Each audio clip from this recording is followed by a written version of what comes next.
Carta de Paulo aos Romanos, capítulo 1. Eu, Paulo, servo de Cristo Jesus, escrevo esta carta.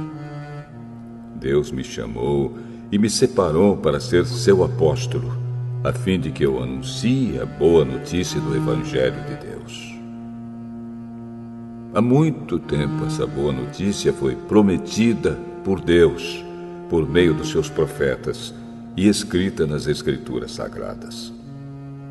Ela fala a respeito do Filho de Deus, o nosso Senhor Jesus Cristo, o qual, como ser humano, foi descendente do rei Davi. E, quanto à sua santidade divina, a sua ressurreição provou, com grande poder, que ele é o Filho de Deus. Por meio de Cristo, Deus me deu a honra de ser apóstolo no serviço de Cristo, para levar pessoas de todas as nações a crerem em Cristo e a serem obedientes a Ele.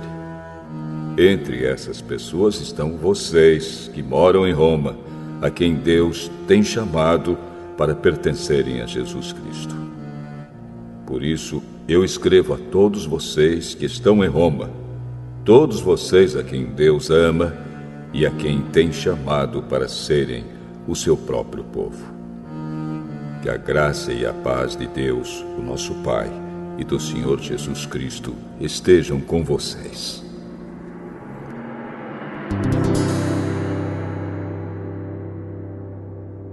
Em primeiro lugar, por meio de Jesus Cristo, dou graças ao meu Deus por todos vocês, pois no mundo inteiro se ouve falar a respeito da fé que vocês têm.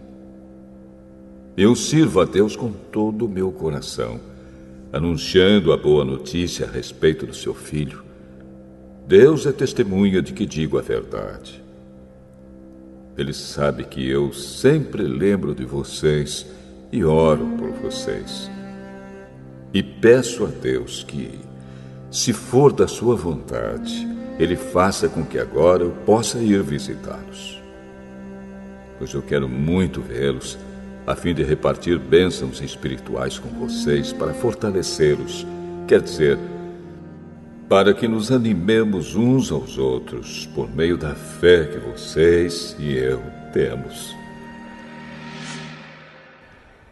Meus irmãos, quero que saibam que muitas vezes resolvi ir visitá-los, mas fui impedido até agora de fazer isso, pois eu gostaria que o meu trabalho produzisse resultados entre vocês também, como tem acontecido entre outros não-judeus. Pois é meu dever pregar a todos, tanto aos civilizados como aos não civilizados, tanto aos instruídos como aos sem instrução. É por isso que eu quero anunciar o Evangelho também a vocês que moram em Roma.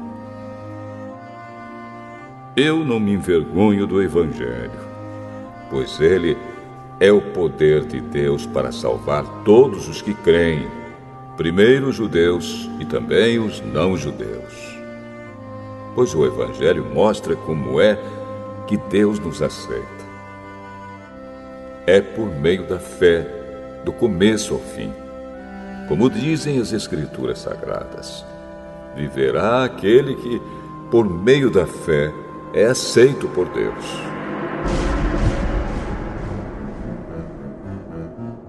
Do céu, Deus revela a sua ira contra todos os pecados e todas as maldades das pessoas que, por meio das suas más ações, não deixam que os outros conheçam a verdade a respeito de Deus. Deus castiga essas pessoas porque o que se pode conhecer a respeito de Deus está bem claro para elas, pois foi o próprio Deus que lhes mostrou isso. Desde que Deus criou o mundo, as suas qualidades invisíveis, isto é, o seu poder eterno e a sua natureza divina, têm sido vistas claramente. Os seres humanos podem ver tudo isso nas coisas que Deus tem feito e, portanto, Eles não têm desculpa nenhuma. Eles sabem quem Deus é, mas não lhe dão a glória que ele merece e não lhe são agradecidos. Pelo contrário, os seus pensamentos se tornaram tolos e a sua mente vazia está coberta de escuridão. Eles dizem que são sábios, mas são tolos. Em vez de adorarem ao Deus imortal, adoram ídolos que se parecem com seres humanos, ou com pássaros, ou com animais de 4 patas, ou com animais que se arrastam pelo chão. Por isso Deus entregou os seres humanos aos desejos do coração deles, para fazerem coisas sujas e para terem relações vergonhosas uns com os outros.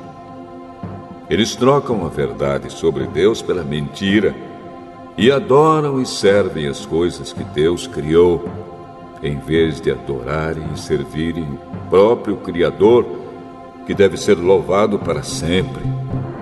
Amém. Por causa das coisas que essas pessoas fazem, Deus as entregou a paixões vergonhosas.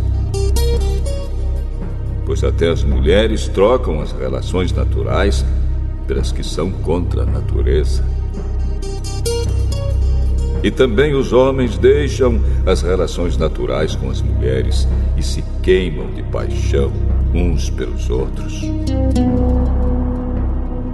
Homens têm relações vergonhosas uns com os outros e por isso recebem em si mesmos o castigo que merecem por causa dos seus erros.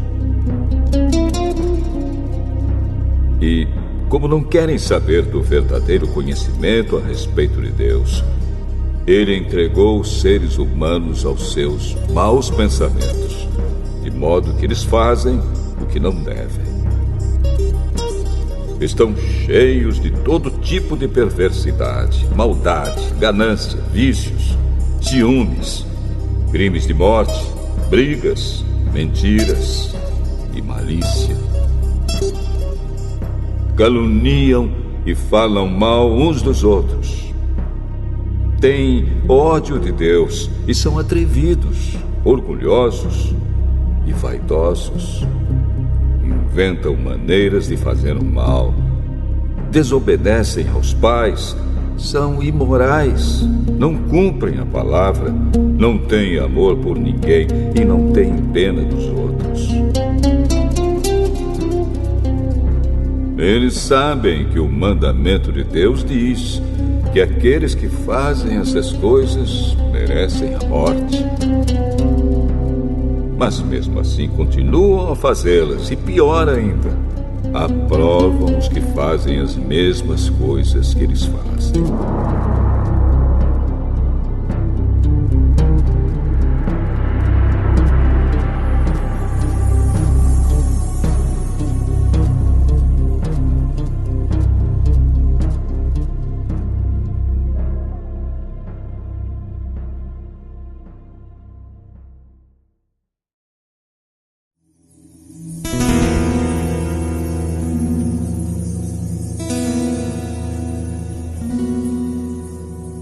Romanos, capítulo 2.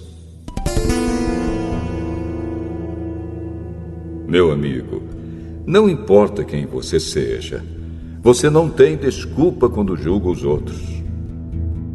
Pois, quando você julga os outros, mas faz as mesmas coisas que eles fazem, você está condenando a você mesmo.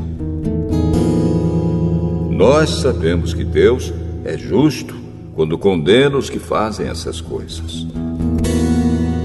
Mas você, que faz as mesmas coisas que condena nos outros, será que você pensa que escapará do julgamento de Deus? Ou será que você despreza a grande bondade, a tolerância e a paciência de Deus?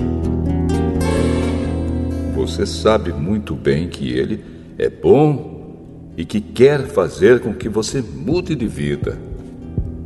Mas o seu coração é duro e teimoso.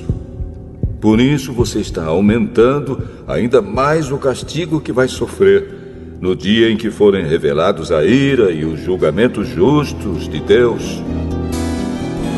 Pois Ele recompensará cada um de acordo com o que fez. Deus dará a vida eterna às pessoas que perseveram em fazer o bem e buscam a glória, a honra e a vida imortal.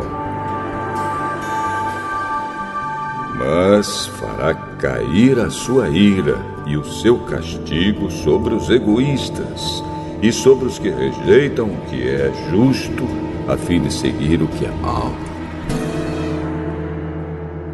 Haverá sofrimentos e aflições para todos os que fazem o mal. Primeiro para os judeus e também para os não-judeus. Mas Deus dará glória, honra e paz a todos os que fazem o bem, primeiro aos judeus e também aos não-judeus. Pois Ele trata a todos com igualdade. Todos aqueles que pecam sem conhecer a lei de Deus se perderão sem essa lei, mas todos aqueles que pecam conhecendo a lei serão julgados por ela. Porque as pessoas que Deus aceita não são aquelas que somente ouvem a lei, mas aquelas que fazem o que a lei manda. Os não-judeus não têm a lei, mas quando fazem pela sua própria vontade o que a lei manda, eles são a sua própria lei, embora não tenham a lei. Eles mostram, pela sua maneira de agir, que têm a lei escrita no seu coração. A própria consciência deles mostra que isso é verdade. E os seus pensamentos, que às vezes os acusam e às vezes os defendem, também mostram isso. E de acordo com o evangelho que eu anuncio, assim será naquele dia em que Deus, por meio de Cristo Jesus, julgará os pensamentos secretos de todas as pessoas. O que dizer de você? Você diz que é judeu, confia na lei e se orgulha do Deus que você adora. Você sabe o que Deus quer que você faça e aprende na lei a escolher o que é certo. Você tem a certeza de que é guia dos cegos, luz para os que estão na escuridão, orientador dos que não têm instrução e professor dos jovens. Você está certo de que encontra na lei a apresentação completa do conhecimento e da verdade. Você que ensina os outros, por que é que não ensina a você mesmo? Se afirma que não se deve roubar, por que é que você mesmo rouba? Se você diz que não se deve cometer adultério, por que é que você mesmo comete adultério? Você odeia os ídolos, mas rouba as coisas dos templos. Você se orgulha de ter a lei de Deus, mas você é uma vergonha para Deus porque desobedece à sua lei. Pois as Escrituras Sagradas dizem: os não-judeus falam mal de Deus por causa de vocês, os judeus. A circuncisão tem valor se você, que é judeu, obedecer à lei. Porém, se não obedecer, é como se você não tivesse sido circuncidado. E se um homem que não foi circuncidado obedecer aos mandamentos da lei, Deus o tratará como se ele fosse circuncidado. Assim vocês, judeus, serão condenados pelos não-judeus, pois vocês desobedecem à lei, apesar de terem essa lei escrita e de serem circuncidados, enquanto que os não-judeus obedecem à lei, embora não sejam circuncidados. Portanto, eu pergunto: quem é judeu de fato e circuncidado de verdade. É claro que não é aquele que é judeu somente por fora e circuncidado só no corpo. Pelo contrário, o verdadeiro judeu é aquele que é judeu por dentro, aquele que tem o coração circuncidado. E isso é uma coisa que o Espírito de Deus faz e que a lei escrita não pode fazer. E o louvor que essa pessoa recebe não vem de seres humanos, mas vem de Deus.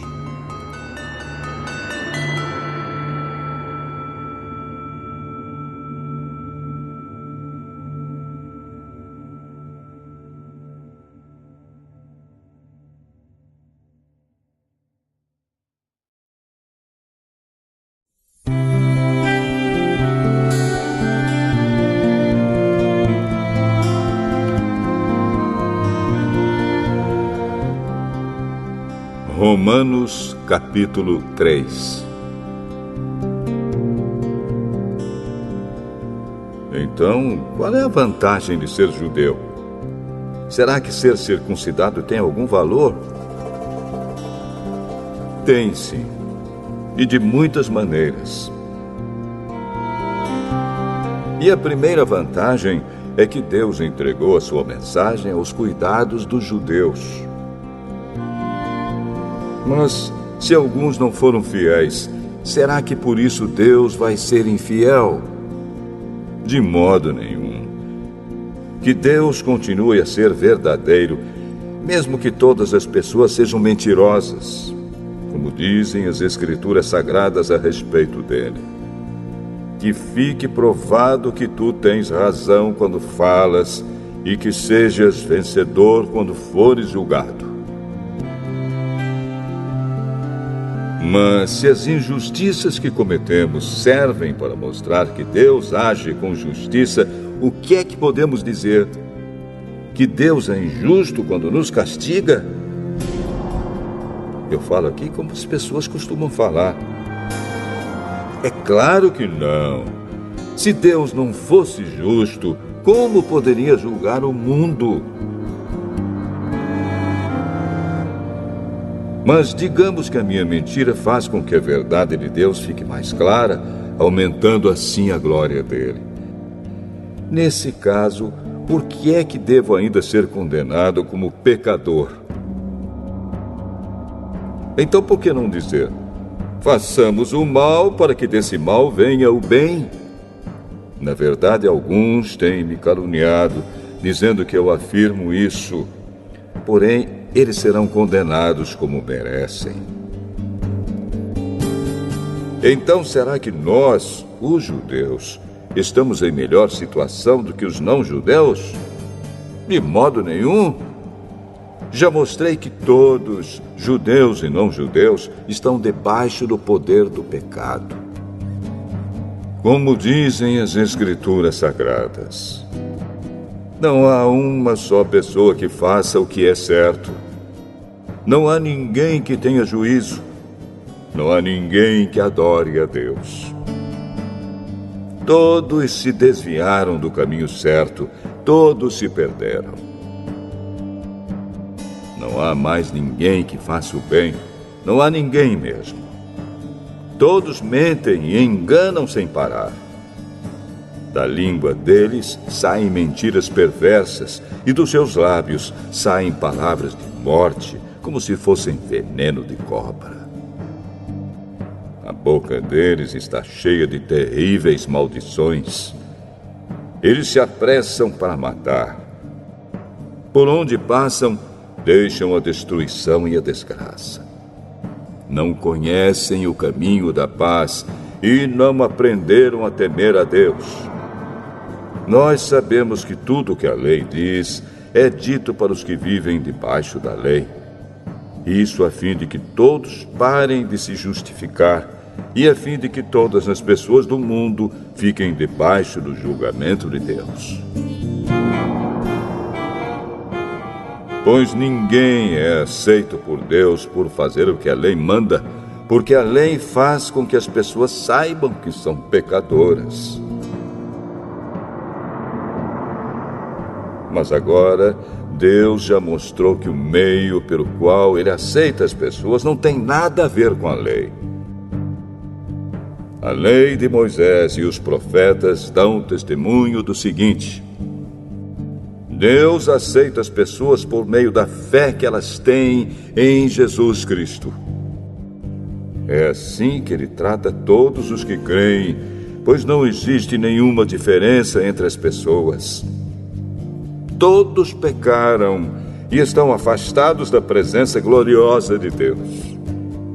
Mas, pela sua graça e sem exigir nada, Deus aceita todos por meio de Cristo Jesus, que os salva.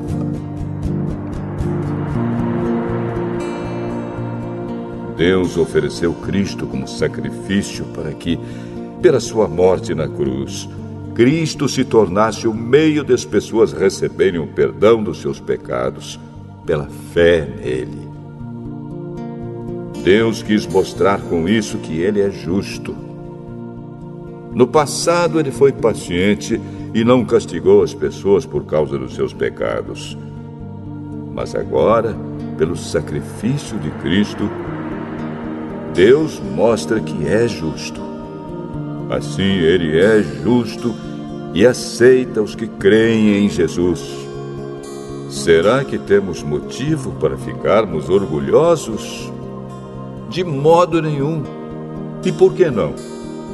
Será que é porque obedecemos à lei?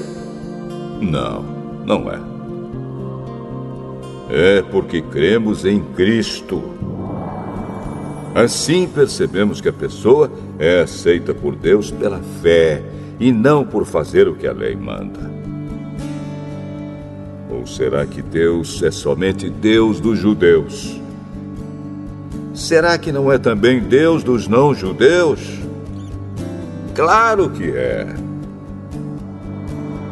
Deus é um só e aceitará os judeus na base da sua fé e também aceitará os não-judeus por meio da fé que eles têm.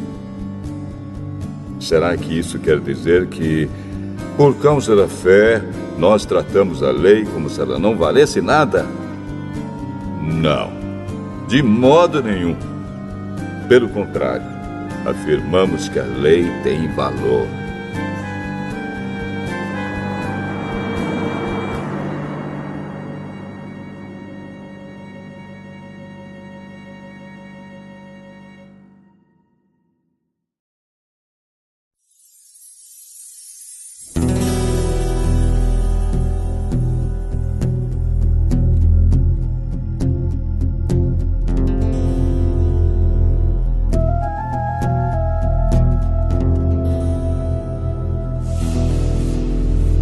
Romanos, capítulo 4.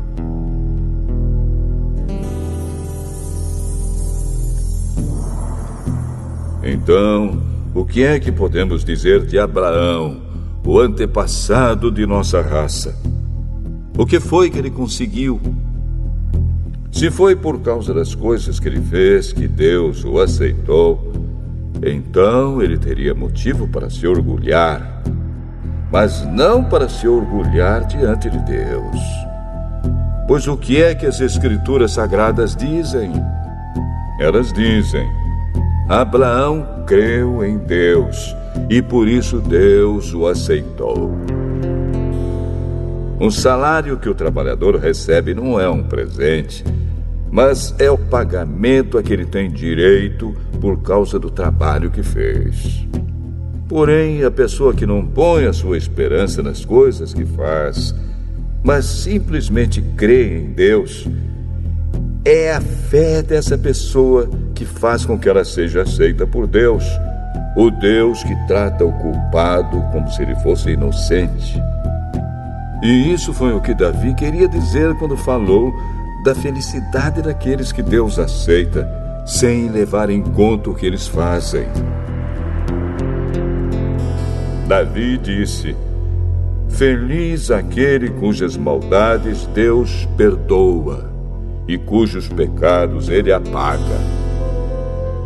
Feliz aquele que o Senhor não acusa de cometer pecado. Será que essa felicidade de que Davi falou existe somente para os que são circuncidados? É claro que não. Ela existe também para os que não são circuncidados. Pois já citamos as Escrituras Sagradas que dizem: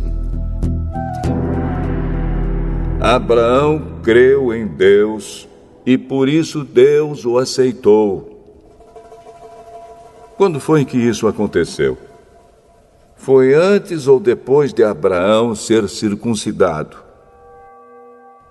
Foi antes e não depois. Ele foi circuncidado mais tarde.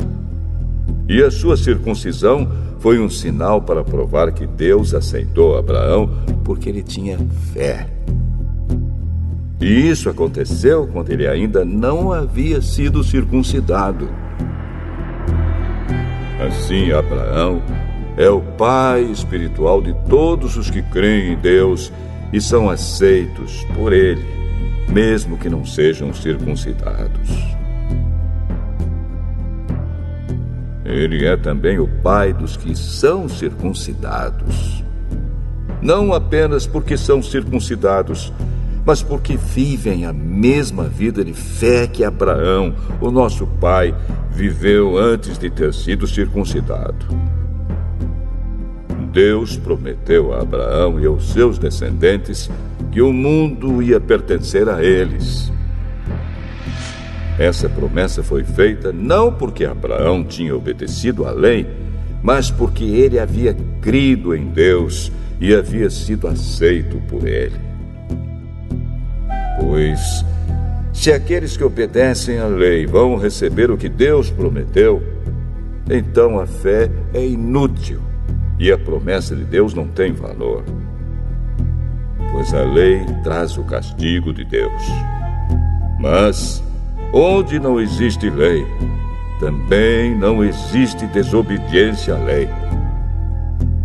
Portanto, a promessa de Deus depende da fé, a fim de que a promessa seja garantida como presente de Deus a todos os descendentes de Abraão. Ela não é somente para os que obedecem à lei, mas também para os que creem em Deus, como Abraão creu, pois ele é o pai espiritual de todos nós. Como dizem as Escrituras Sagradas: Eu fiz de você o pai de muitas nações. Assim a promessa depende de Deus, em quem Abraão creu, o Deus que ressuscita os mortos e faz com que exista o que não existia. Abraão teve fé e esperança, mesmo quando não havia motivo para ter esperança, e por isso ele se tornou o pai de muitas nações. Como dizem as Escrituras, os seus descendentes serão muitos. Abraão tinha quase 100 anos. Mas, mesmo quando ele pensou a respeito do seu corpo, que já estava como morto, ou quando lembrou que Sara não podia ter filhos, a sua fé não enfraqueceu.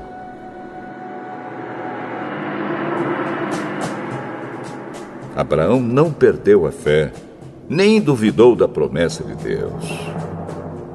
A sua fé o encheu de poder, e ele louvou a Deus porque tinha toda a certeza de que Deus podia fazer o que havia prometido. Por isso, Abraão, por meio da fé, foi aceito por Deus. As palavras "foi aceito" não falam somente dele. Falam também de nós, que seremos aceitos. Nós, os que cremos em Deus, o qual ressuscitou Jesus, o nosso Senhor. Jesus foi entregue para morrer por causa dos nossos pecados e foi ressuscitado, a fim de que nós fôssemos aceitos por Deus.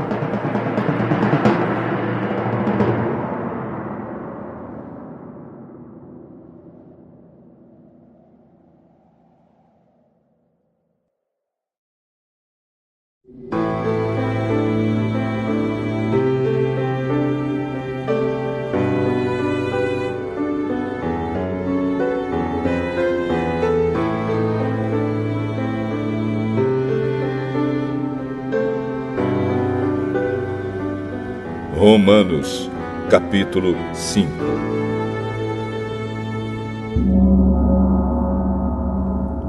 Agora que fomos aceitos por Deus pela nossa fé nele, temos paz com ele por meio do nosso Senhor Jesus Cristo.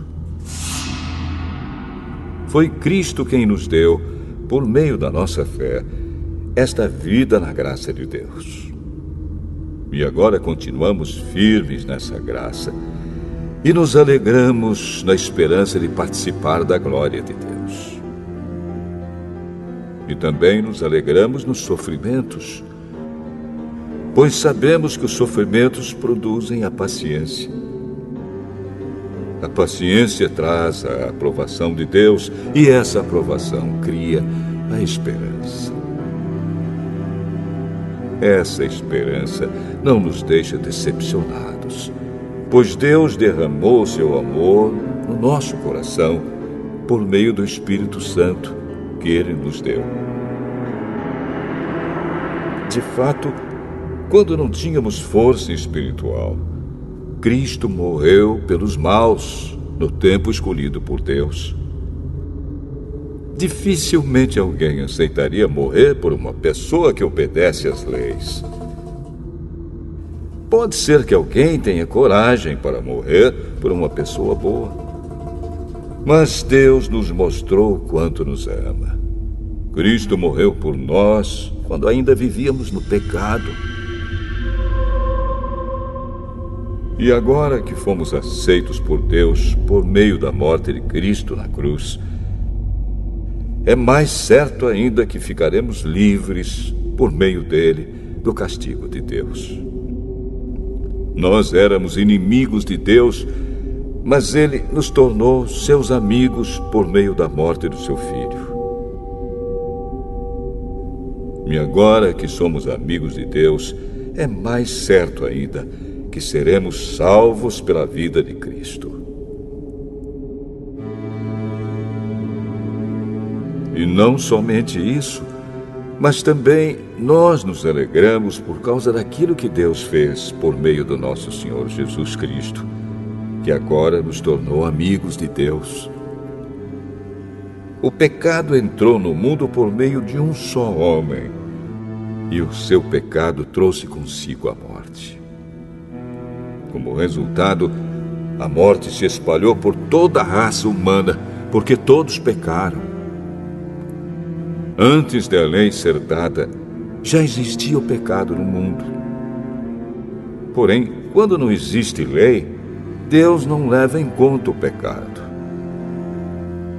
Mas, desde o tempo de Adão até Moisés, a morte dominou todos os seres humanos, mesmo os que não pecaram como Adão, quando ele desobedeceu à ordem de Deus. Adão era a figura daquele que havia de vir. Mas existe uma diferença entre o pecado de Adão e o presente que Deus nos dá. De fato, muitos morreram por causa do pecado de um só homem, mas a graça de Deus é muito maior. E Ele dá a salvação gratuitamente a muitos, por meio da graça de um só homem, que é Jesus Cristo. E existe uma diferença entre aquilo que Deus dá e o pecado de um só homem. Porque, no caso do pecado, a condenação veio por causa de um só pecado. Porém, no caso da salvação, Deus perdoa os que têm cometido muitos pecados, embora não mereçam esse perdão. É verdade que, por causa de um só homem e por meio do seu pecado, a morte começou a dominar a raça humana. Mas o resultado do que foi feito por um só homem, Jesus Cristo, é muito maior. E todos aqueles que Deus aceita e que recebem como presente a sua imensa graça, reinarão na nova vida por meio de Cristo. Portanto, assim como um só pecado condenou todos os seres humanos, Assim também um só ato de salvação liberta todos e lhes dá a vida.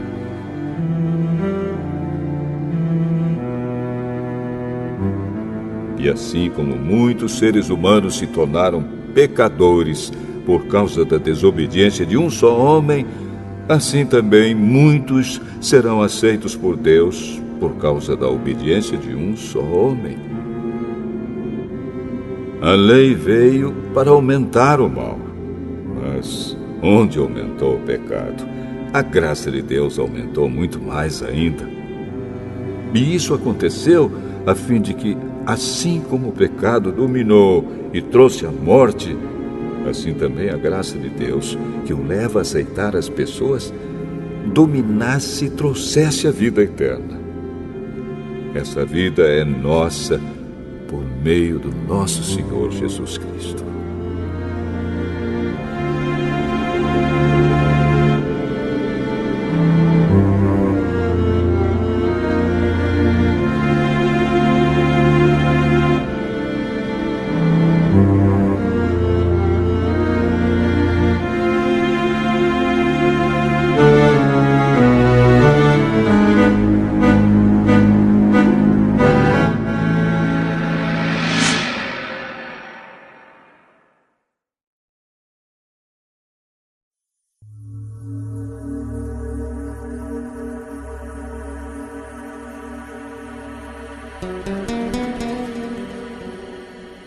Romanos capítulo 6.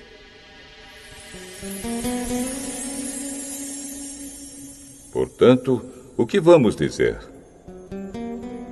Será que devemos continuar vivendo no pecado para que a graça de Deus aumente ainda mais? É claro que não. Nós já morremos para o pecado. Então, como podemos continuar vivendo nele? Com certeza vocês sabem que, quando fomos batizados para ficarmos unidos com Cristo Jesus, fomos batizados para ficarmos unidos também com a sua morte. Assim, quando fomos batizados, fomos sepultados com ele por termos morrido junto com ele. E isso para que, assim como Cristo foi ressuscitado pelo poder glorioso do Pai, assim também nós vivamos uma vida nova. Pois, se fomos unidos com Ele por uma morte igual à dele, assim também seremos unidos com Ele por uma ressurreição igual à dele. Pois sabemos que a nossa velha natureza pecadora já foi morta com Cristo na cruz, a fim de que o nosso eu, pecador, fosse morto, e assim não sejamos mais escravos do pecado. Pois quem morre fica livre do poder do pecado. Se já morremos com Cristo, cremos que também viveremos com Ele. Sabemos que Cristo foi ressuscitado e nunca mais morrerá, pois a morte não tem mais poder sobre ele. A sua morte foi uma morte para o pecado e valeu de uma vez por todas. E a vida que ele vive agora é uma vida para Deus. Assim também vocês devem se considerar mortos para o pecado, mas, por estarem unidos com Cristo Jesus, devem se considerar vivos para Deus. Portanto, não deixem que o pecado domine o corpo mortal de vocês e faça com que vocês obedeçam aos desejos pecaminosos da natureza humana. E também não entreguem nenhuma parte do corpo de vocês ao pecado, para que ele a use a fim de fazer o que é mal. Pelo contrário, como pessoas que foram trazidas da morte para a vida, entreguem-se completamente a Deus, para que ele use vocês a fim de fazerem o que é direito.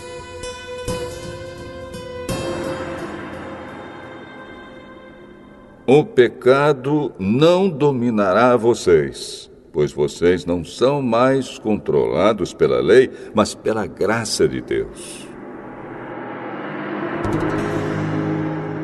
O que é que isso quer dizer?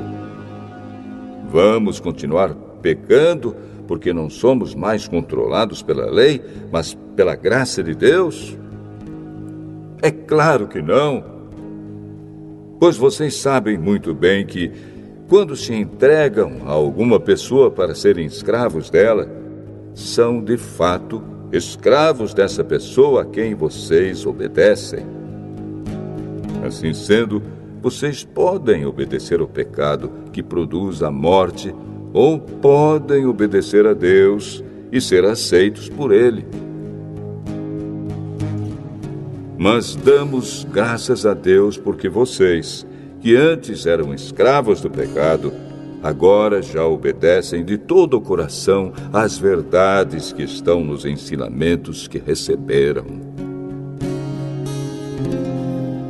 Vocês foram libertados do pecado e se tornaram escravos de Deus para fazer o que é direito.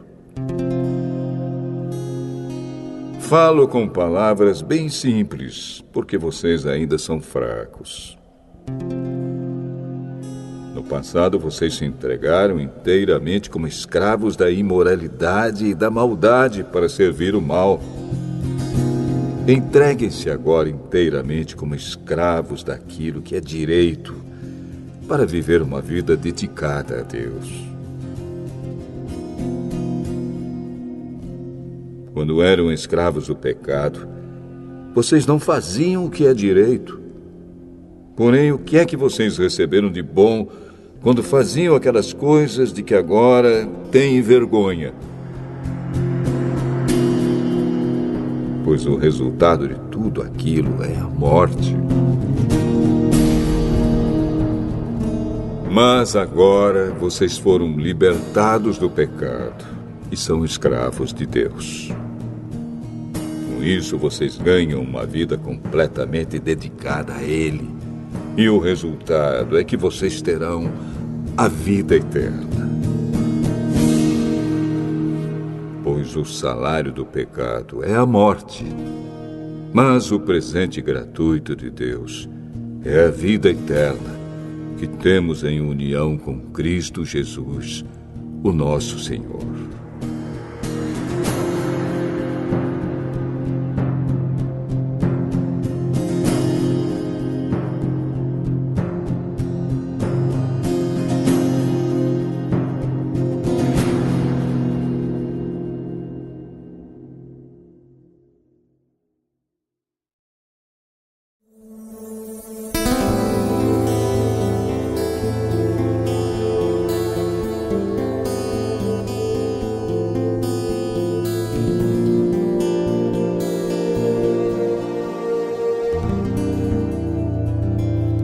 Romanos, capítulo 7. Meus irmãos, vocês todos podem compreender muito bem o que vou dizer. Vocês conhecem as leis e sabem que elas só têm poder sobre uma pessoa enquanto essa pessoa está viva. Por exemplo, a mulher casada está ligada pela lei ao marido enquanto ele estiver vivo. Mas, se ele morrer, ela estará livre da lei que a liga ao marido. De modo que, se ela viver com outro homem enquanto o marido estiver vivo, ela será chamada de adúltera. Mas, se o marido morrer, ela estará legalmente livre e não cometerá adultério se casar com outro homem. O mesmo acontece com vocês, meus irmãos. Do ponto de vista da lei, vocês também já morreram, pois são parte do corpo de Cristo. E agora pertencem a Ele, que foi ressuscitado para que nós possamos viver uma vida útil no serviço de Deus. Pois, quando vivíamos de acordo com a nossa natureza humana, os maus desejos despertados pela lei agiam em todo o nosso ser e nos levavam para a morte. Porém, agora estamos livres da lei porque já morremos para aquilo que nos mantinha prisioneiros. Por isso somos livres para servir a Deus, não da maneira antiga, obedecendo à lei escrita, mas da maneira nova, obedecendo ao Espírito de Deus. O que vamos dizer então? Que a própria lei é pecado? É claro que não. Mas foi a lei que me fez saber o que é pecado. Pois eu não saberia o que é a cobiça se a lei não tivesse dito: não cobice.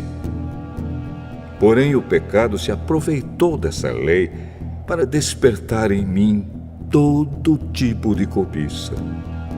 Porque, se não existe a lei, o pecado é uma coisa morta. Pois houve um tempo em que eu não conhecia a lei e estava vivo. Mas, quando fiquei conhecendo o mandamento, o pecado começou a viver. E eu morri. E o próprio mandamento que me devia trazer a vida me trouxe a morte. Porque o pecado, aproveitando a oportunidade dada pelo mandamento, me enganou. E por meio do mandamento, me matou. Assim a lei vem de Deus. E o mandamento também vem de Deus. Diz o que é certo e é bom. Então será que o que é bom me levou à morte? É claro que não. Foi o pecado que fez isso. Pois o pecado, usando o que é bom, me trouxe à morte para que ficasse bem claro aquilo que o pecado realmente é. E assim, por meio do mandamento, o pecado se mostrou mais terrível ainda. Sabemos que a lei é divina, mas eu sou humano e fraco, e fui vendido ao pecado para ser seu escravo. Eu não entendo o que faço, pois não faço o que gostaria de fazer. Pelo contrário, faço justamente aquilo que odeio. Se faço o que não quero, isso prova que reconheço que a lei diz o que é certo. E isso mostra que, de fato, já não sou eu quem faz isso, mas o pecado que vive em mim é que faz. Pois eu sei que aquilo que é bom não vive em mim, isto é, na minha natureza humana, porque, mesmo tendo dentro de mim a vontade de fazer o bem, eu não consigo fazê-lo. Pois não faço o bem que quero, mas justamente o mal que não quero fazer é que eu faço. Mas, se faço o que não quero, já não sou eu quem faz isso, mas o pecado que vive em mim é que faz. Assim eu sei que o que acontece comigo é isto. Quando quero fazer o que é bom, só consigo fazer o que é mal. Dentro de mim, eu sei que gosto da lei de Deus. Mas vejo uma lei diferente agindo naquilo que faço. Uma lei que luta contra aquela que a minha mente aprova. Ela me torna prisioneiro da lei do pecado que age no meu corpo. Como sou infeliz! Quem me livrará deste corpo que me leva para a morte? Que Deus seja louvado, pois Ele fará isso por meio do nosso Senhor Jesus Cristo. Portanto, esta é a minha situação. No meu pensamento, eu sirvo a lei de Deus, mas na prática, sirvo a lei do pecado.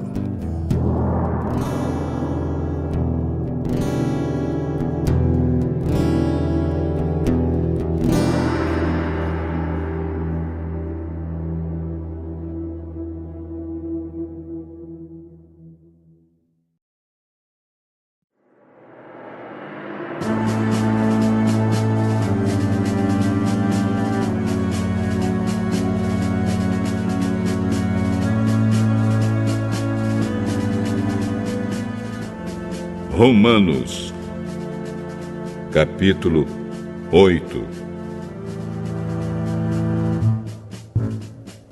Agora, já não existe nenhuma condenação para as pessoas que estão unidas com Cristo Jesus. Pois a lei do Espírito de Deus, que nos trouxe vida por estarmos unidos com Cristo Jesus, livrou você da lei do pecado e da morte. Deus fez o que a lei não pôde fazer, porque a natureza humana era fraca.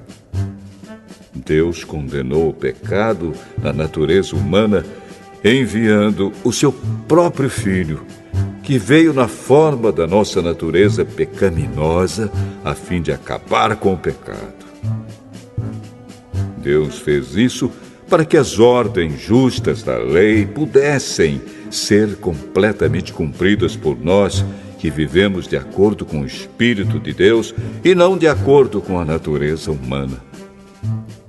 Porque as pessoas que vivem de acordo com a natureza humana têm a sua mente controlada por essa mesma natureza. Mas as que vivem de acordo com o Espírito de Deus têm a sua mente controlada pelo Espírito. As pessoas que têm a mente controlada pela natureza humana acabarão morrendo espiritualmente. Mas as que têm a mente controlada pelo Espírito de Deus terão a vida eterna e a paz. Por isso, as pessoas que têm a mente controlada pela natureza humana se tornam inimigas de Deus, pois não obedecem à lei de Deus e, de fato, não podem obedecer a ela. As pessoas que vivem de acordo com a sua natureza humana não podem agradar a Deus. Vocês, porém, não vivem como manda a natureza humana, mas como o Espírito de Deus quer, se é que o Espírito de Deus vive realmente em vocês. Quem não tem o Espírito de Cristo não pertence a Ele. Mas, se Cristo vive em vocês, então, embora o corpo de vocês vá morrer por causa do pecado, o Espírito de Deus é vida para vocês, porque vocês foram aceitos por Deus. Se em vocês vive o Espírito daquele que ressuscitou Jesus, então aquele que ressuscitou Jesus Cristo dará também vida ao corpo mortal de vocês, por meio do seu Espírito, que vive em vocês.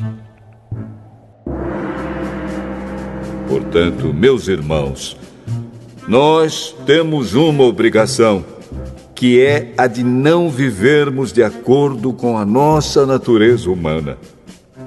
Porque, se vocês viverem de acordo com a natureza humana, vocês morrerão espiritualmente. Mas, se pelo Espírito de Deus vocês matarem as suas ações pecaminosas, vocês viverão espiritualmente. Pois aqueles que são guiados pelo Espírito de Deus são filhos de Deus. Porque o Espírito que vocês receberam de Deus não torna vocês escravos e não faz com que tenham medo. Pelo contrário, o Espírito torna vocês filhos de Deus. E pelo poder do Espírito dizemos com fervor a Deus: Pai, meu Pai. O Espírito de Deus se une com o nosso espírito para afirmar que somos filhos de Deus. Nós somos seus filhos e por isso receberemos as bênçãos que Ele guarda para o seu povo e também receberemos com Cristo aquilo que Deus tem guardado para Ele. Porque se tomamos parte nos sofrimentos de Cristo, também tomaremos parte na sua glória. Eu penso que o que sofremos durante a nossa vida não pode ser comparado, de modo nenhum, com a glória que nos será revelada no futuro. O universo todo espera com muita impaciência o momento em que Deus vai revelar o que os seus filhos realmente são. Pois o universo se tornou inútil, não pela sua própria vontade, mas porque Deus quis que fosse assim. Porém, existe esta esperança. Um dia, o próprio universo ficará livre do poder destruidor que o mantém escravo e tomará parte na gloriosa liberdade dos filhos de Deus. Pois sabemos que até agora o universo todo geme e sofre como uma mulher que está em trabalho de parto. E não somente o universo, mas nós, que temos o Espírito Santo como o primeiro presente que recebemos de Deus, nós também gememos dentro de nós mesmos, enquanto esperamos que Deus faça com que sejamos seus filhos e nos liberte completamente. Pois foi por meio da esperança que fomos salvos. Mas, se já estamos vendo aquilo que esperamos, então isso não é mais uma esperança.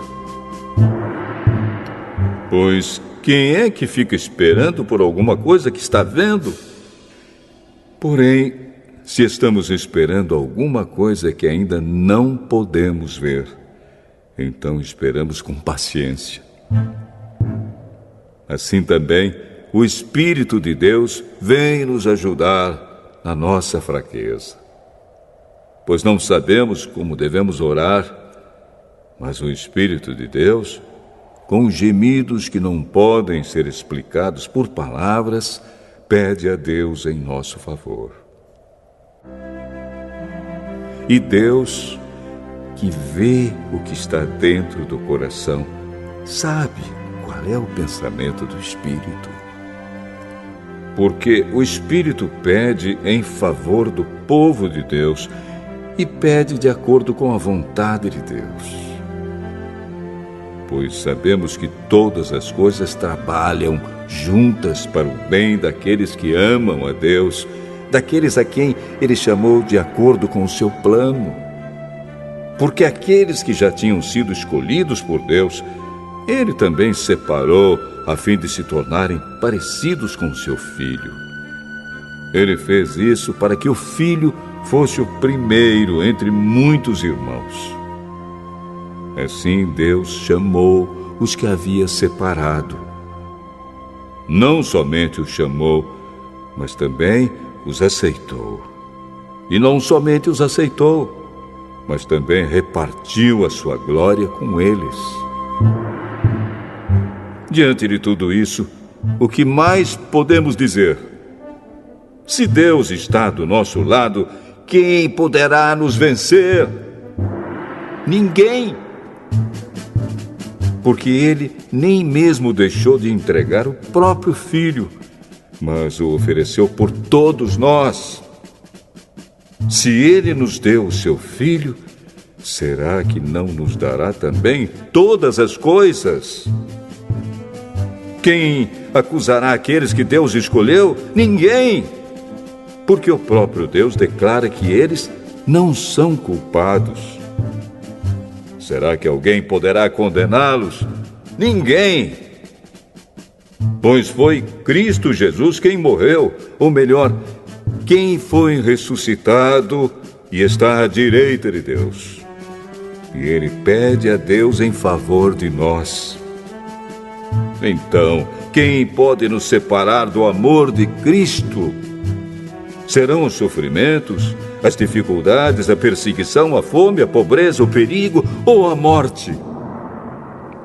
Como dizem as Escrituras Sagradas, por causa de ti estamos em perigo de morte o dia inteiro. Somos tratados como ovelhas que vão para o matadouro. Em todas essas situações, temos a vitória completa por meio daquele que nos amou. Pois eu tenho a certeza de que nada pode nos separar do amor de Deus. Nem a morte, nem a vida, nem os anjos, nem outras autoridades ou poderes celestiais, nem o presente, nem o futuro, nem o mundo lá de cima, nem o mundo lá de baixo. Em todo o universo não há nada que possa nos separar do amor de Deus, que é nosso por meio de Cristo Jesus, o nosso Senhor.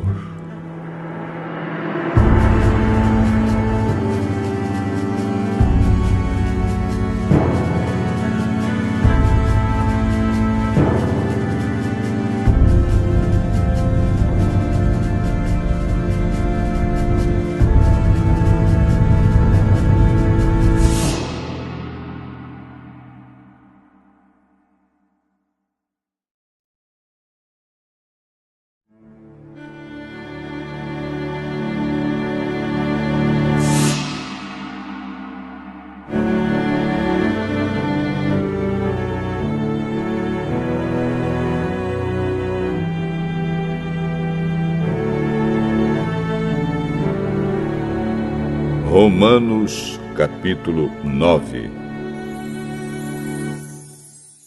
O que eu digo é verdade. Sou de Cristo e não minto. Pois a minha consciência, que é controlada pelo Espírito Santo, também me afirma que não estou mentindo.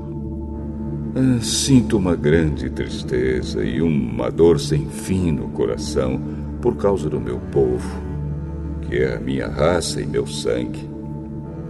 Para o bem desse povo, eu mesmo poderia desejar receber a maldição de Deus e ficar separado de Cristo.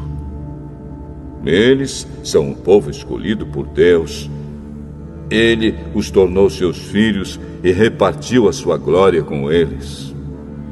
Deus fez suas alianças com eles e lhes deu a lei, a verdadeira maneira de adorar e as promessas. Eles são descendentes dos patriarcas, e como ser humano, Cristo pertence à raça deles. Que Cristo, que é o Deus que governa todos, seja louvado para sempre. Amém. Eu não estou dizendo que a promessa de Deus tenha falhado. De fato, nem todos os israelitas fazem parte do povo de Deus. Nem todos os descendentes de Abraão são filhos de Deus. Pois Deus disse a Abraão: por meio de Isaque é que você terá os descendentes que eu lhe prometi.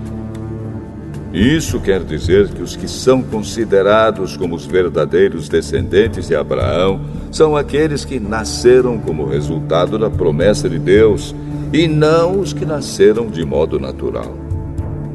Pois, quando fez a promessa, Deus disse a Abraão o seguinte: no tempo certo eu voltarei, e Sara, sua mulher, terá um filho.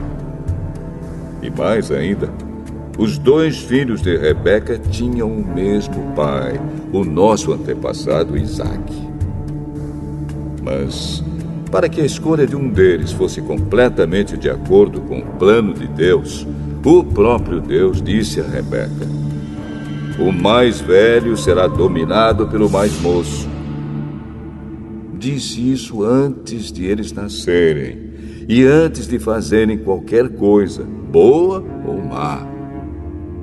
Assim ficou confirmado que é de acordo com o seu plano que Deus escolhe aqueles que Ele quer chamar, sem levar em conta o que eles tenham feito. Como dizem as Escrituras Sagradas: eu escolhi Jacó, mas rejeitei Esaú. O que vamos dizer então? Que Deus é injusto? De modo nenhum. Pois Ele disse a Moisés: terei misericórdia de quem eu quiser, terei pena de quem eu desejar. Portanto, Tudo isso depende não só do que as pessoas querem ou fazem, mas somente da misericórdia de Deus. Porque, como está escrito nas Escrituras Sagradas, Deus disse a Faraó: foi para isto mesmo que eu pus você como rei, para mostrar o meu poder e fazer com que o meu nome seja conhecido no mundo inteiro. Portanto, Deus tem misericórdia de quem Ele quer e endurece o coração de quem Ele quer. Algum de vocês vai me dizer: se é assim, como é que Deus pode encontrar culpa nas pessoas? Quem pode ir contra a vontade de Deus? Mas quem é você, meu amigo, para discutir com Deus? Será que um pote de barro pode perguntar a quem o fez: por que você me fez assim? Pois o homem que faz o pote tem o direito de usar o barro como quer. Do mesmo barro ele pode fazer 2 potes, um pote para uso especial e outro para uso comum. E foi isso que Deus fez. Ele quis mostrar a sua ira e tornar bem conhecido o seu poder. Assim suportou com muita paciência os que mereciam o castigo e que iam ser destruídos. Ele quis também mostrar como é grande a sua glória, que Ele derramou sobre nós, que somos aqueles de quem Ele teve pena e a quem Ele já havia preparado para receberem a sua glória. Pois nós somos aqueles que Deus chamou, não somente os que são judeus, mas também os não-judeus. Isso é o que ele diz no livro de Oséias: aqueles que não eram meu povo eu chamarei de meu povo. A nação que eu não amava chamarei de minha amada. E no mesmo lugar onde foi dito: vocês não são o meu povo, ali eles serão chamados de os filhos do Deus vivo. E Isaías disse a respeito de Israel: mesmo que o povo de Israel seja tão numeroso como os grãos de areia da praia do mar, somente alguns deles serão salvos. Pois o Senhor julgará logo e de uma vez o mundo inteiro. Como o próprio Isaías tinha dito antes: se o Senhor Todo-Poderoso não nos tivesse deixado alguns descendentes, seríamos agora como a cidade de Sodoma, estaríamos destruídos como Gomorra. O que vamos dizer então? Vamos dizer isto: os não-judeus que não procuravam ser aceitos por Deus foram aceitos por meio da fé. Porém, o povo de Israel, que procurava uma lei para ser aceito por Deus, não encontrou o que estava procurando. E por que não? Porque eles procuravam alcançar isso por meio das suas ações e não por meio da fé. Eles tropeçaram na pedra de tropeço, como dizem as Escrituras Sagradas. Vejam, estou colocando em Sião uma pedra em que eles vão tropeçar, a rocha que vai fazê-los cair. Mas quem crer nela não ficará desiludido.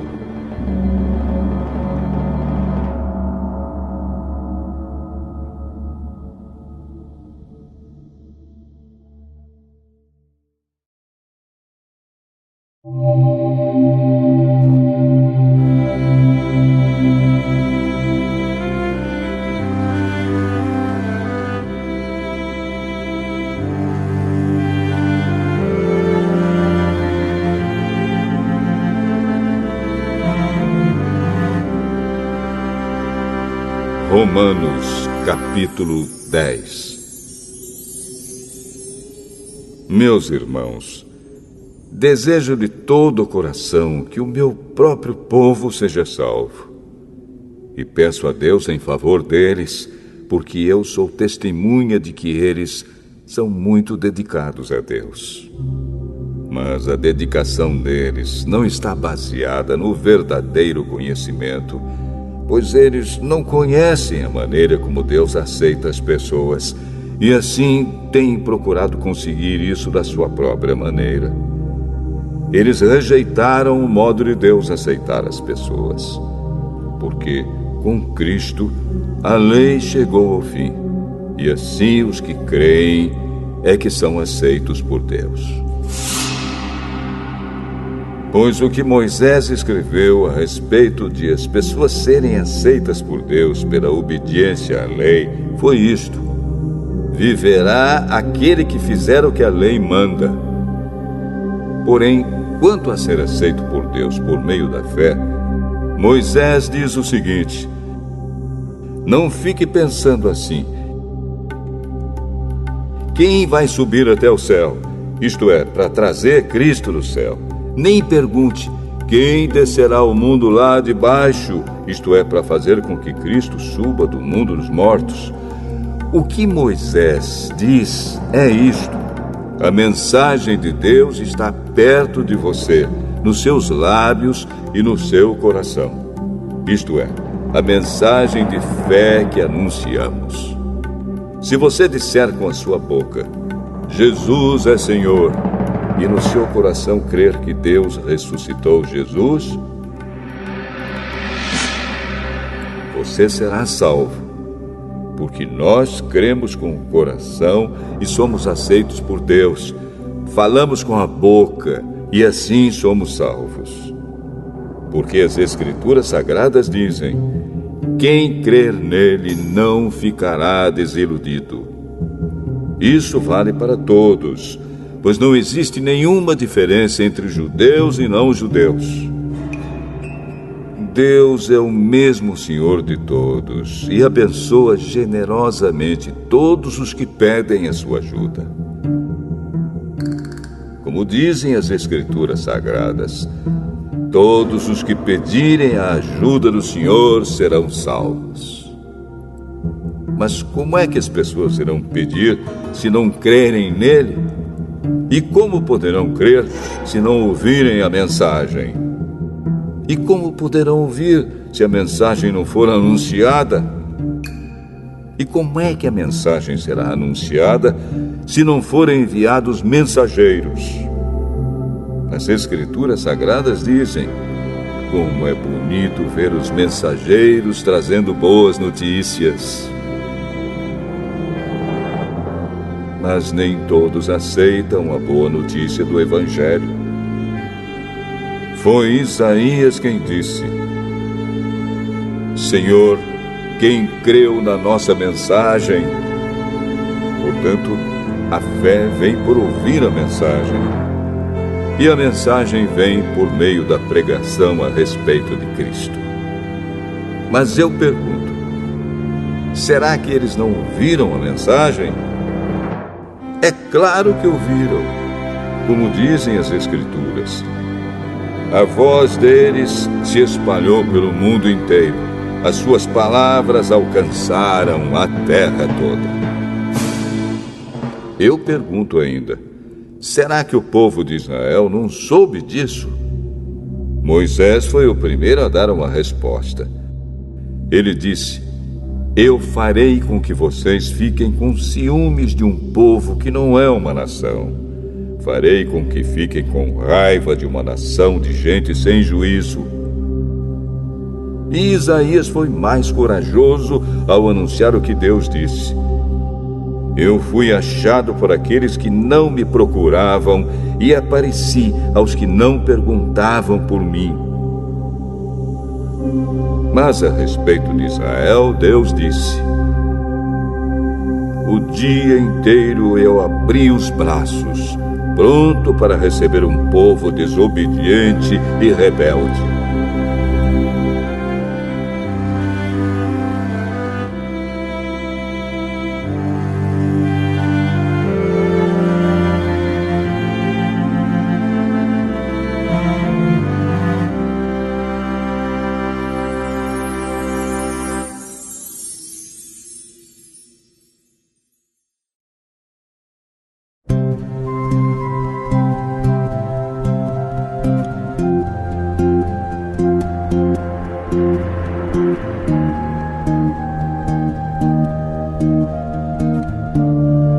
Romanos, capítulo 11. Então eu pergunto, será que Deus rejeitou o seu próprio povo? É claro que não. Eu mesmo sou israelita, descendente de Abraão e membro da tribo de Benjamim. Deus não rejeitou o seu povo, que ele havia escolhido desde o princípio.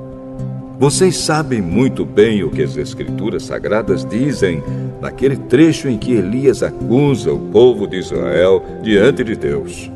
Elias diz assim: Senhor, eles mataram os teus profetas e destruíram os teus altares. Eu sou o único que sobrou, e eles estão querendo me matar. O que foi que Deus disse a ele? Ele disse: Eu guardei para mim 7.000 homens que não adoraram o Deus Baal. A mesma coisa também acontece agora. Isto é, por causa da graça de Deus, ainda existe um pequeno número daqueles que ele escolheu. Essa escolha se baseia na graça de Deus e não no que eles fizeram. Porque se a escolha de Deus se baseasse no que as pessoas fazem, então a sua graça não seria a verdadeira graça. E isso quer dizer que não foi o povo de Israel que encontrou o que estava procurando. Quem encontrou foi apenas um pequeno grupo que Deus escolheu. Os outros não quiseram ouvir o chamado de Deus. Como dizem as Escrituras Sagradas, Deus endureceu o coração e a mente deles, deu-lhes olhos que não podem ver e ouvidos que não podem ouvir até o dia de hoje. E Davi disse que nas suas festas eles sejam apanhados e enganados, que eles caiam e sejam castigados. Oh Deus, faze com que eles fiquem cegos e que fiquem sempre curvados debaixo do peso das suas dificuldades. Agora eu pergunto, quando os judeus tropeçaram, será que eles caíram para nunca mais se levantarem? É claro que não. Mas, porque eles pecaram, a salvação veio para os não-judeus, para fazer com que os judeus ficassem com ciúmes deles. O pecado dos judeus trouxe grandes bênçãos para o mundo, e a sua pobreza espiritual trouxe ricas bênçãos para os não-judeus. Então, quando se completar o número de judeus que voltarão para Deus, as bênçãos serão muito maiores ainda. Agora estou falando a vocês que não são judeus. Enquanto eu for o apóstolo dos não-judeus, terei orgulho do meu trabalho. Talvez eu possa fazer com os que são da minha própria raça fiquem com ciúmes, e assim seja possível salvar alguns deles. Porque, quando os judeus foram rejeitados, o resto do mundo se tornou amigo de Deus. O que acontecerá então quando eles forem aceitos? Os que estiverem mortos receberão a vida. Pois, se o primeiro pão assado depois da colheita é dedicado a Deus, isso quer dizer que todos os outros pães também são dedicados a Ele. E se as raízes de uma árvore são oferecidas a Deus, os galhos também são dele.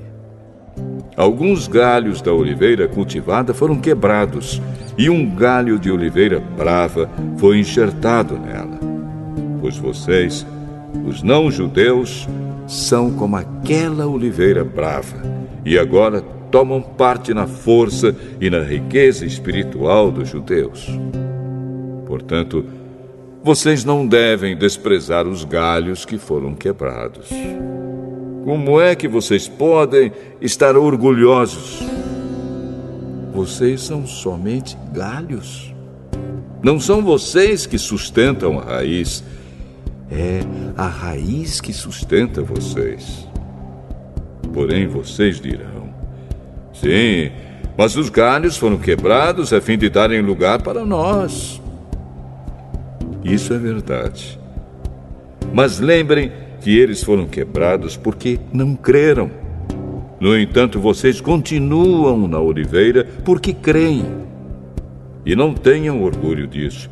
Pelo contrário, tenham medo.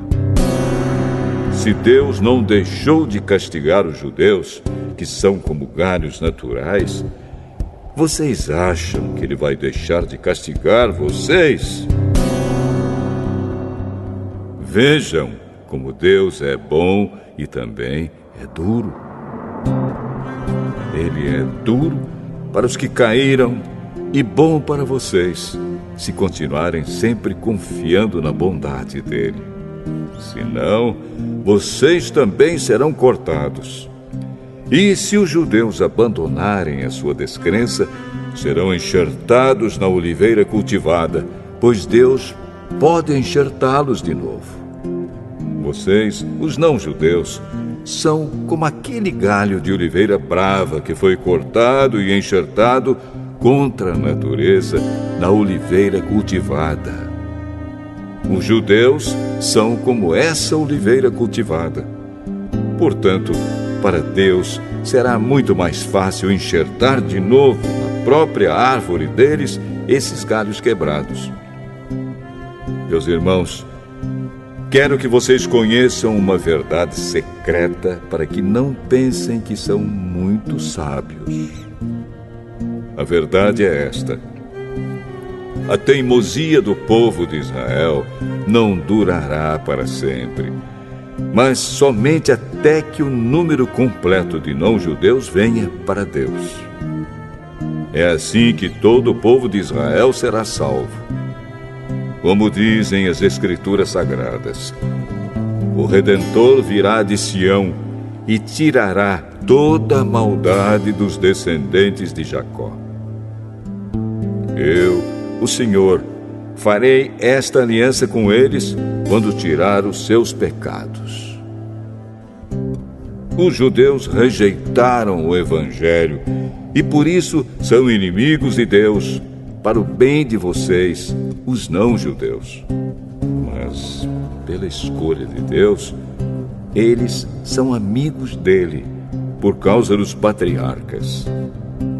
Porque Deus não muda de ideia a respeito de quem ele escolhe e abençoa.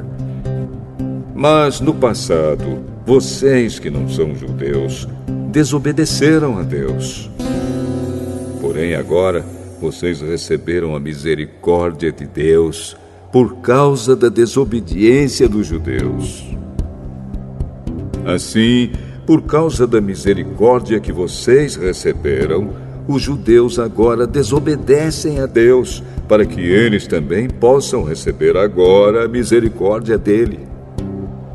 Pois Deus fez com que todos se tornassem prisioneiros da desobediência, a fim de mostrar misericórdia a todos. Como são grandes as riquezas de Deus! Como são profundos o seu conhecimento e a sua sabedoria! Quem pode explicar as suas decisões? Quem pode entender os seus planos? Como dizem as Escrituras Sagradas, quem pode conhecer a mente do Senhor? Quem é capaz de lhe dar conselhos? Quem já deu alguma coisa a Deus para receber dele algum pagamento? Pois todas as coisas foram criadas por ele, e tudo existe por meio dele e para ele. Glória a Deus para sempre. Amém.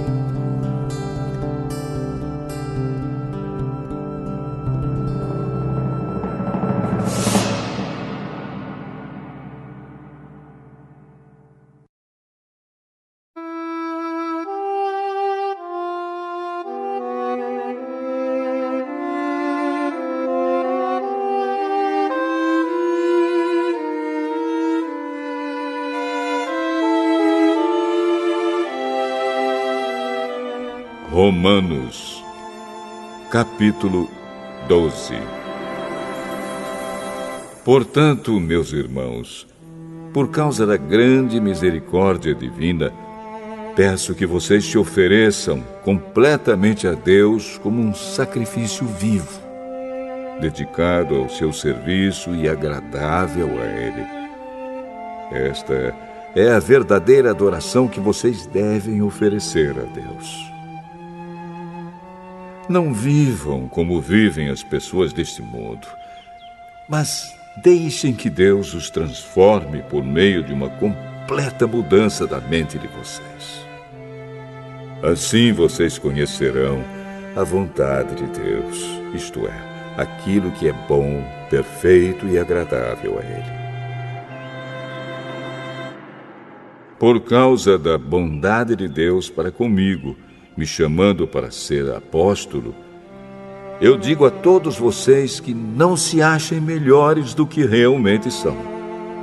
Pelo contrário, pensem com humildade a respeito de vocês mesmos, e cada um julgue a si mesmo conforme a fé que Deus lhe deu. Porque, assim como em um só corpo temos muitas partes, e todas elas têm funções diferentes, assim também nós, embora sejamos muitos, somos um só corpo por estarmos unidos com Cristo. E todos estamos unidos uns com os outros como partes diferentes de um só corpo. Portanto, usemos os nossos diferentes dons de acordo com a graça que Deus nos deu. Se o dom que recebemos é o de anunciar a mensagem de Deus, façamos isso de acordo com a fé que temos. Se é o dom de servir, então devemos servir. Se é o de ensinar, então ensinemos. Se é o dom de animar os outros, então animemos.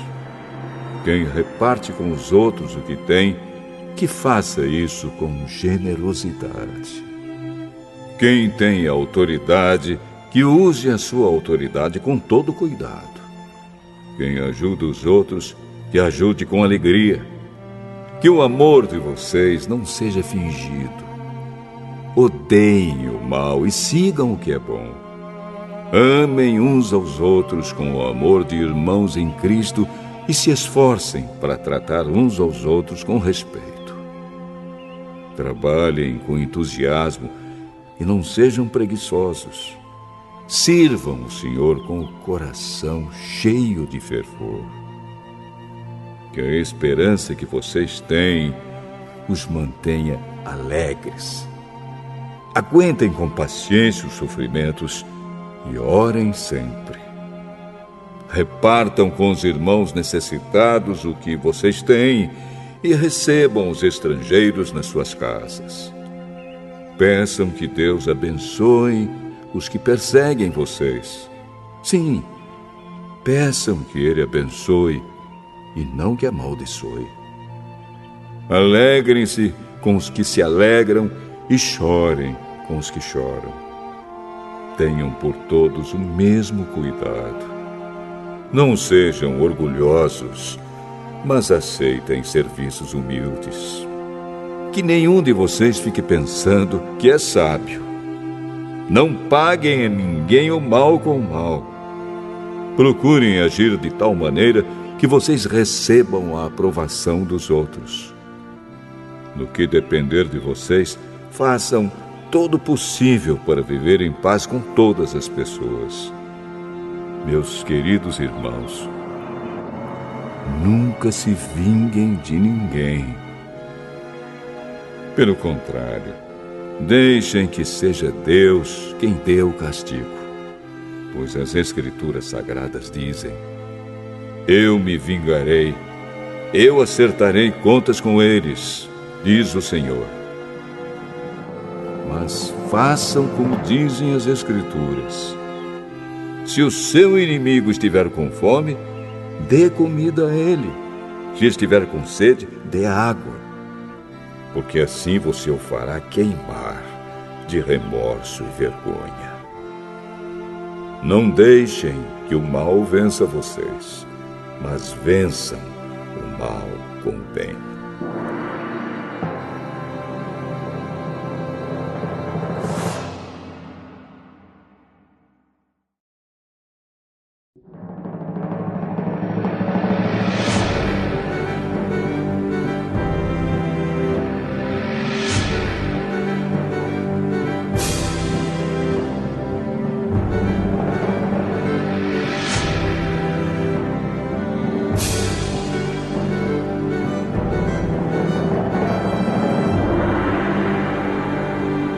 Romanos, capítulo 13.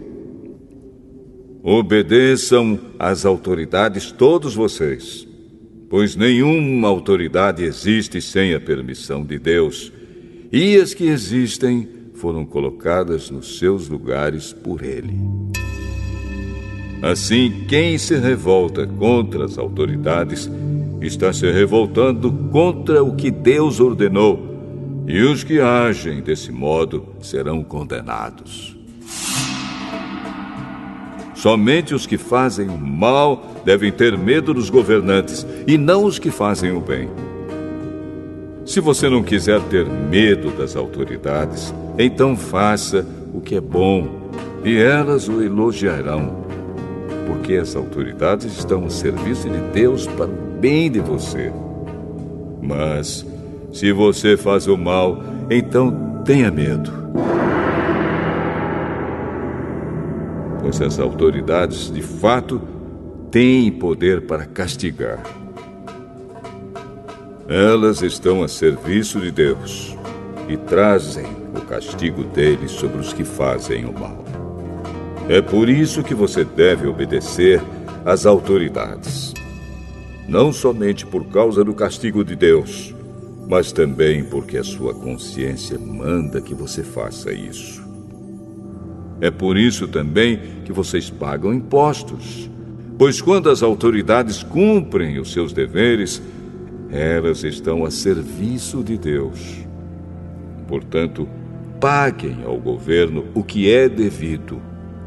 Paguem todos os seus impostos e respeitem e honrem todas as autoridades. Não fiquem devendo nada a ninguém. A única dívida que vocês devem ter é a de amar uns aos outros. Quem ama os outros está obedecendo à lei. Os seguintes mandamentos: não cometa adultério, não mate, não roube, não cobice. Esses e ainda outros mais são resumidos num mandamento só. Ame os outros como você ama a você mesmo. Quem ama os outros não faz mal a eles. Portanto, amar é obedecer a toda a lei.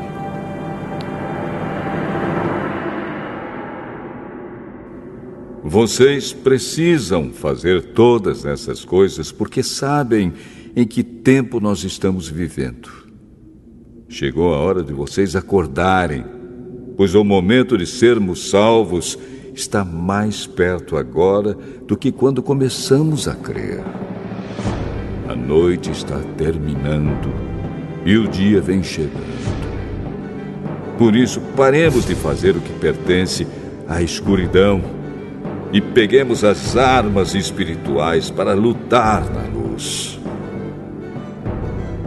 Vivamos decentemente, como pessoas que vivem na luz do dia. Nada de farras ou bebedeiras, nem imoralidade ou indecência, nem brigas ou ciúmes. Mas tenham as qualidades que o Senhor Jesus Cristo tem e não procurem satisfazer os maus desejos da natureza humana de vocês.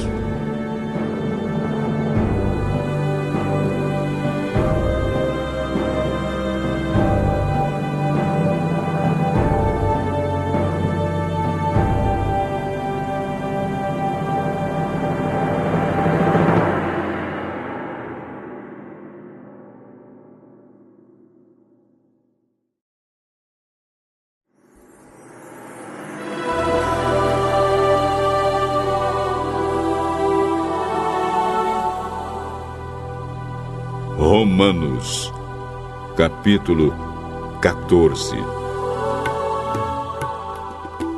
Aceitem entre vocês quem é fraco na fé, sem criticar as opiniões dessa pessoa.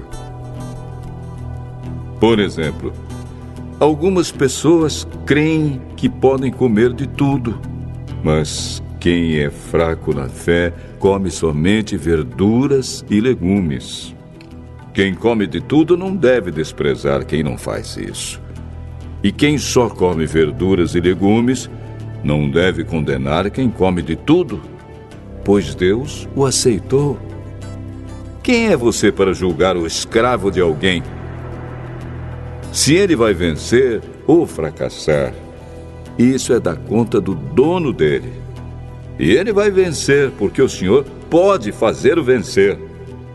Algumas pessoas pensam que certos dias são mais importantes do que outros, enquanto que outras pessoas pensam que todos os dias são iguais.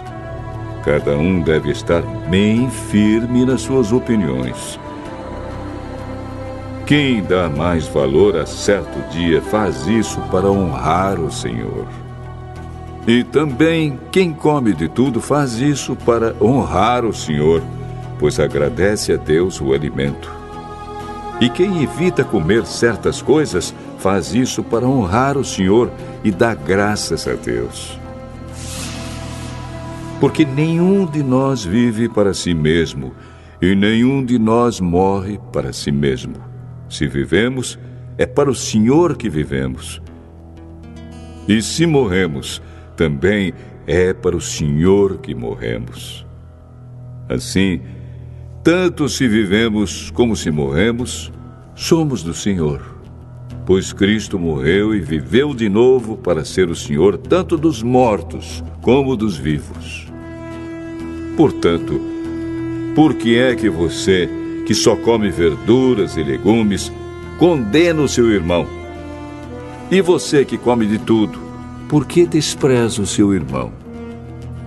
Pois todos nós estaremos diante de Deus para sermos julgados por Ele.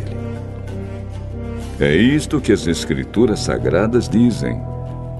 Juro pela minha vida, diz o Senhor, que todos se ajoelharão diante de mim e todos afirmarão que eu sou Deus. Assim, cada um de nós prestará contas de si mesmo a Deus. Por isso, paremos de criticar uns aos outros. Pelo contrário, cada um de vocês resolva não fazer nada que leve o seu irmão a tropeçar ou cair em pecado. Por estar unido com o Senhor Jesus, eu estou convencido de que nada é impuro em si mesmo. Mas, se alguém pensa que alguma coisa é impura, então ela fica impura para ele. Se você faz com que um irmão fique triste por causa do que você come, então você não está agindo com amor. Não deixe que a pessoa por quem Cristo morreu se perca por causa da comida que você come. Não deem motivo para os outros falarem mal daquilo que vocês acham bom, pois o reino de Deus não é uma questão de comida ou de bebida, mas de viver corretamente, em paz e com a alegria que o Espírito Santo dá. E quem serve a Cristo dessa maneira, agrada a Deus e é aprovado por todos. Por isso, procuremos sempre as coisas que trazem a paz e que nos ajudam a fortalecer uns aos outros na fé. Por uma questão de comida, não destrua o que Deus fez. Todos os alimentos podem ser comidos, mas é errado comer alguma coisa quando isso faz com que outra pessoa caia em pecado. O que está certo é não comer carne, não beber vinho, nem fazer qualquer outra coisa que leve um irmão a cair em pecado. Mas guarde entre você mesmo e Deus o que você crê a respeito desse assunto. Feliz a pessoa que não é condenada pela consciência quando faz o que acha que deve fazer. Mas quem tem dúvidas a respeito do que come é condenado por Deus quando come, pois aquilo que ele faz não se baseia na fé. E o que não se baseia na fé é pecado.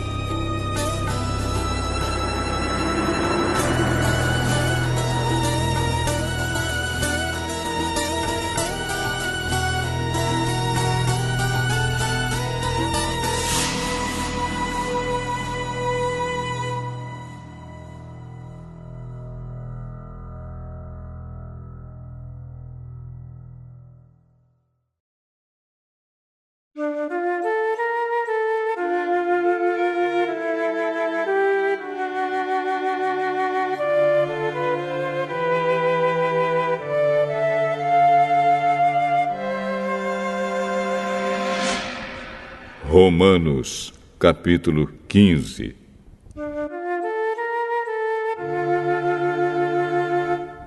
Nós que somos fortes na fé, devemos ajudar os fracos a carregarem as suas cargas e não devemos agradar a nós mesmos.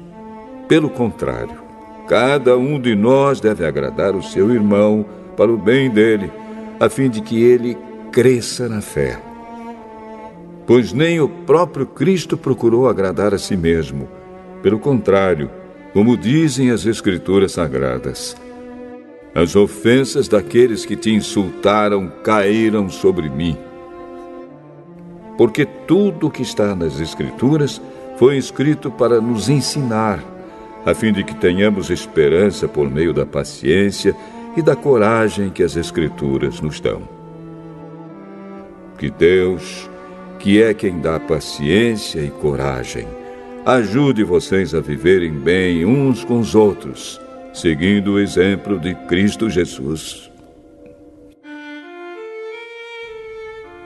E isso para que vocês, todos juntos, como se fossem uma só pessoa, louvem ao Deus e Pai do nosso Senhor Jesus Cristo. Portanto, aceitem uns aos outros para a glória de Deus, assim como Cristo aceitou vocês.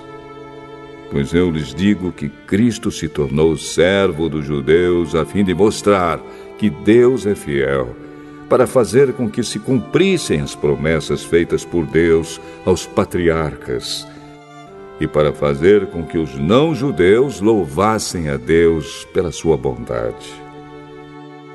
Como dizem as Escrituras Sagradas, por isso eu te louvarei entre os que não são judeus e cantarei louvores a ti. Elas dizem também, vocês que não são judeus, alegrem-se com o povo escolhido de Deus. E dizem ainda, todos os que não são judeus, louvem o Senhor, que todos os povos o louvem. E também Isaías diz, virá um descendente do rei Davi, filho de Jessé. Ele aparecerá para governar os que não são judeus, e eles terão esperança nele. Que Deus, que nos dá essa esperança, encha vocês de alegria e de paz, por meio da fé que vocês têm nele, a fim de que a esperança de vocês aumente pelo poder do Espírito Santo. Meus irmãos, estou certo de que vocês estão cheios de bondade, sabem tudo o que é preciso saber e são capazes de dar conselhos uns aos outros. Porém, nesta carta, me atrevi a escrever com toda franqueza, para fazer com que vocês lembrem de coisas que já sabem. Eu escrevi assim por causa do privilégio que Deus me deu de ser servo de Cristo Jesus para trabalhar em favor dos que não são judeus. Eu sirvo como sacerdote ao anunciar o Evangelho que vem de Deus. e faço isso para que os não-judeus sejam uma oferta que Deus aceite, dedicada a Ele pelo Espírito Santo. Portanto, por estar unido com Cristo Jesus, posso me orgulhar do serviço que faço para Deus. Eu me atreverei a falar somente do que Cristo tem feito por meio de mim, a fim de levar os não-judeus a obedecerem a Deus. E isso tem sido feito por meio de palavras e de ações, pelo poder de sinais e milagres e pelo poder do Espírito de Deus. Assim, viajando desde Jerusalém até a província da Ilíria, tenho anunciado de modo completo o Evangelho a respeito de Cristo. Para não construir sobre alicerces colocados por outros, tenho me esforçado sempre para anunciar o Evangelho nos lugares onde ainda não se falou de Cristo. Como dizem as Escrituras Sagradas, aqueles que nunca ouviram falar a respeito dele o verão, e os que não tinham ouvido falar sobre ele o entenderão. Por essa razão, muitas vezes eu quis visitá-los, mas isso não me foi possível. Porém, já que terminei o meu trabalho nessas regiões, e como há muitos anos tenho pensado em ver vocês, espero fazer isso agora. Gostaria de vê-los quando fizer a minha viagem para a Espanha. Gostaria também que vocês me ajudassem a ir até lá, depois de eu ter o prazer de estar com vocês por algum tempo. Mas agora vou a Jerusalém a serviço do povo de Deus que vive ali. Pois as igrejas das províncias da Macedônia e da Acaia resolveram dar uma oferta para ajudar as pessoas do povo de Deus em Jerusalém que estão necessitadas. Os próprios cristãos da Macedônia e da Acaia resolveram fazer isso, mas, de fato, eles têm a obrigação de ajudar aqueles necessitados. Os judeus repartiram seus bens espirituais com os que não são judeus, e por isso os não-judeus devem prestar, com seus bens materiais, esse serviço cristão aos judeus. Depois que eu terminar esse trabalho e que entregar toda a oferta que foi recolhida para eles, viajarei para a Espanha e no caminho visitarei vocês. E sei que, quando for visitá-los, levarei comigo muitas bênçãos de Cristo. Eu peço, irmãos, pelo nosso Senhor Jesus Cristo e pelo amor que o Espírito dá, que me ajudem, orando com fervor por mim. Orem para que eu escape das pessoas da Judéia que não creem em Cristo e também para que a ajuda que eu vou levar a Jerusalém seja bem aceita pelo povo de Deus que vive ali. E assim, se Deus quiser, chegarei aí em Roma cheio de alegria e lhes farei uma visita que me dará um novo ânimo. E que Deus, a nossa fonte de paz, esteja com todos vocês. Amém.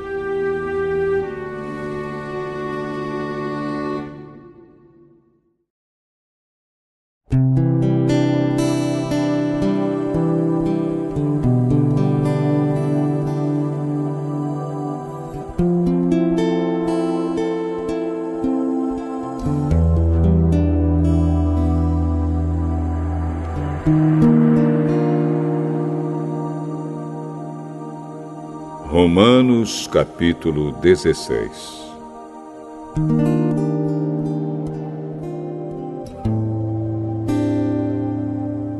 Eu recomendo a vocês a nossa irmã Febe, que é a diaconisa da igreja de Cencreia. Recebam essa irmã em nome do Senhor, como deve fazer o povo de Deus. Deem a ela toda a ajuda que precisar, pois ela tem ajudado muita gente e a mim também. Mando saudações a Priscila e ao seu marido Áquila, meus companheiros no serviço de Cristo Jesus. Eles arriscaram a sua vida por mim. Sou muito agradecido a eles. E não somente eu, mas também todas as igrejas dos que não são judeus. Saudações também à igreja que se reúne na casa deles. Saudações ao meu querido amigo Epêneto, que foi o primeiro a crer em Cristo na província da Ásia. Saudações a Maria, que tem trabalhado muito por vocês. Saudações a Andrônico e à irmã Júnia, meus patrícios judeus, que estiveram comigo na prisão. Eles são apóstolos bem conhecidos e se tornaram cristãos antes de mim. Saudações a Ampliato, meu querido irmão no Senhor, e também a Urbano, nosso companheiro de trabalho no serviço de Cristo, e ao meu querido amigo Estaques. Saudações a Apeles, um irmão que tem dado muitas provas da sua fé em Cristo. Saudações ao pessoal da família de Aristóbulo. Saudações a Herodião, meu patrício judeu, e aos irmãos no Senhor da família de Narciso. Saudações a Trifena e a Trifosa, irmãs que trabalham no serviço do Senhor, e à minha querida amiga Pérside, que também tem trabalhado muito para o Senhor. Mando saudações a Rufo, trabalhador que tem se destacado no serviço do Senhor, e à mãe dele, que sempre me tratou como filho.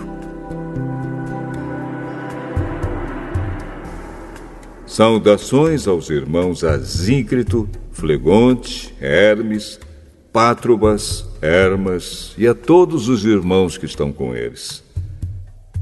Saudações a Filólogo e a Júlia, a Nereu e a sua irmã, ao irmão Olimpas e a todas as pessoas do povo de Deus que estão com eles. Cumprimentem uns aos outros com um beijo de irmão. Todas as igrejas de Cristo mandam saudações a vocês. Meus irmãos, peço que tomem cuidado com as pessoas que provocam divisões, que atrapalham os outros na fé e que vão contra o ensinamento que vocês receberam. Afastem-se dessas pessoas, porque os que fazem essas coisas não estão servindo a Cristo, o nosso Senhor, mas a si mesmos. Por meio de conversa macia e com bajulação, eles enganam o coração das pessoas simples. Todos sabem como vocês têm sido fiéis ao Evangelho e por isso eu me alegro por causa de vocês. Quero que sejam sábios a respeito do que é bom e não tenham nada a ver com o que é mal. E Deus, a nossa fonte de paz, logo esmagará Satanás debaixo dos pés de vocês. Que a graça do nosso Senhor Jesus esteja com vocês. Timóteo, meu companheiro de trabalho, manda saudações a vocês. Lúcio, Jasão e Sosípatro, meus patrícios judeus, também mandam saudações. Eu, Tércio, que escrevi esta carta que Paulo ditou para mim, mando saudações a vocês. O meu hospedeiro Gaio, em casa de quem a igreja daqui se reúne, manda saudações a vocês. Erasto, o tesoureiro da cidade, e o nosso irmão Quarto também mandam saudações. Que a graça do nosso Senhor Jesus Cristo esteja com todos vocês. Amém. Louvemos a Deus, pois Ele pode conservar vocês firmes na fé, de acordo com o Evangelho que eu anuncio, isto é, a mensagem a respeito de Jesus Cristo. E de acordo também com a verdade secreta que nunca foi revelada no passado. Porém, essa verdade foi revelada agora por meio daquilo que os profetas escreveram. E por ordem do Deus eterno, ela se tornou conhecida em todas as nações, para que todos creiam e obedeçam. Ao Deus único e sábio seja dada glória para sempre, por meio de Jesus Cristo. Amém.